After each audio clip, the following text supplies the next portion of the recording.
78 días bajo las bombas. Este lunes el mundo conmemora los trágicos sucesos del año 1999, cuando la OTAN bombardeó las repúblicas de la antigua Yugoslavia.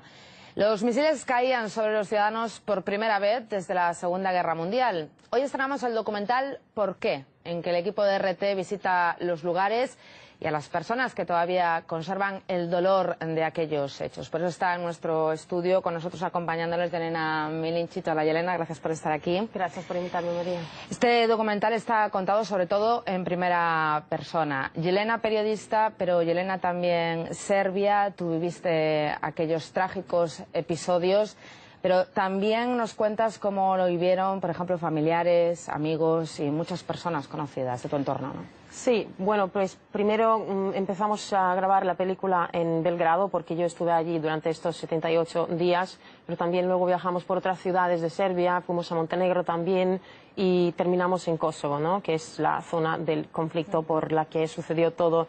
Y en la película también participa mi hermana, mis mejores amigos, también familiares de algunos amigos míos.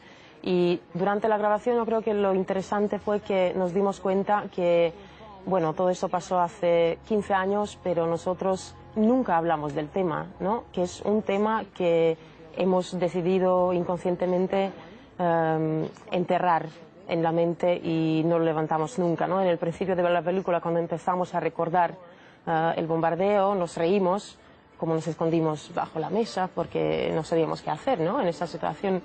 Pero al final, bueno, yo creo que es bastante triste y trágico el final. Este documental, como decíamos, se llama ¿Por qué? Quizás es la pregunta que todavía mantienen muchas de aquellas personas, quizás tú misma también, si era realmente necesario aquel bombardeo, ¿no? Ya, bueno, como ya dije, el documental termina en Kosovo, porque es la zona de disputa por la que todo empezó. ¿Y qué han hecho los de la OTAN por bombardear Serbia? Bueno, en primer lugar, se han ido los militares y los policías serbios de la zona, pero con ellos también se han marchado unos 200.000 refugiados serbios también, o sea que ahí prácticamente no quedan serbios y Serbia se ha quedado sin una zona que es, bueno, como dicen los serbios, el corazón histórico del país, ¿no? Y hay que decir también que la película, sin embargo, no es sobre la política, es sobre las personas que han sufrido este bombardeo. Y yo, por ejemplo, estuve en el primer año de la universidad, tenía 18 años, y yo estuve en contra de las políticas de Milosevic. Y yo no entiendo por qué yo tenía que sufrir este bombardeo, ¿no? Porque yo no tengo nada que ver con eso, ¿no?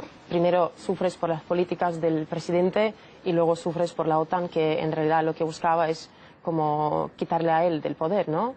Y también está la pregunta ¿por qué? Porque a una madre que ha perdido a su hijo único le dan igual las razones. Y es una pregunta que no tiene ninguna respuesta y creo que no vale ninguna explicación. Este documental, hablamos de Kosovo, es inevitable, ¿no?, establecer ya comparaciones también con lo que ha sucedido en Ucrania. ¿Qué mensaje recibíais de las instituciones? ¿Quizás podíais en ese mensaje recibir algún tipo de esperanza, o aquellos episodios tan trágicos simplemente parecían ir como a la deriva, ¿no?, sin saber muy bien cómo iba a acabar aquello? Pero ¿había alguna esperanza de que acabaran aquellos días?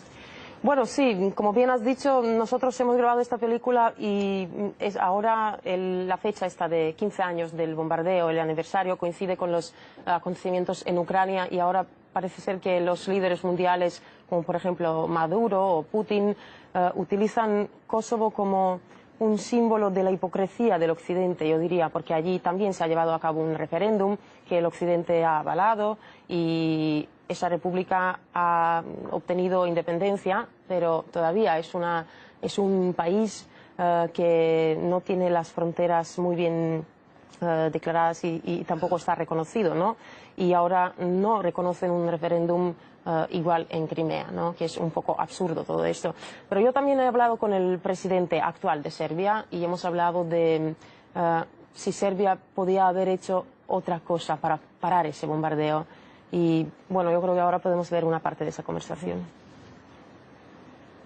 Serbia estuvo bajo una gran amenaza en aquel momento. Había que decidir regalar Kosovo o luchar por ello. En ese momento Yugoslavia no era tan débil como Serbia hoy día. La verdad es que no pudimos defendernos de las tecnologías más desarrolladas de la OTAN que matan a distancia. Y eso, cuando alguien te dispara desde el cielo, es como un castigo del diablo. No sabes ni cómo ni de dónde viene. Los cuerpos por todos lados, casas destruidas, puentes y ferrocarriles arruinados. Nosotros nos hemos comportado como un pueblo digno y hemos sido el objeto de un ataque brutal que espero que no se vuelva a repetir en Europa y que ha demostrado que hay una potencia que decide quién va a vivir y quién no. Nos quedamos arruinados. 2.500 personas murieron y cada una de esas víctimas me duele, pero creo que en aquel momento no tuvimos otra salida.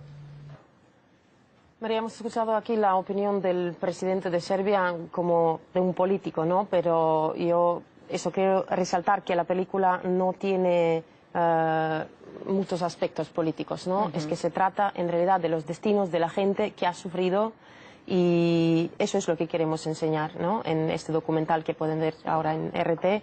Y también propongo ver cómo ha pasado el presidente serbio esos días del bombardeo. Mis hijos ya eran adultos, uno de ellos estuvo en la guerra. Yo veía las noticias por las noches. Nosotros mantuvimos la programación televisiva por mucho tiempo, aunque nos destruyeron todos los sistemas de transmisión. Conseguimos enseñar las noticias a través de los sistemas móviles y por eso bombardearon el edificio de la televisión. Por las noticias me enteraba qué pasaba en las localidades en las que se encontraba mi hijo. Quería saber cuántas bombas caían en aquel lugar. Tenía miedo al escuchar los nombres de los fallecidos. Por el día, Vojislav Šešelj y yo paseábamos por las calles de Belgrado hasta la tarde, intentando levantarle la moral a la gente. Para mí, ese tiempo pasó muy rápido, entre el miedo y la incertidumbre.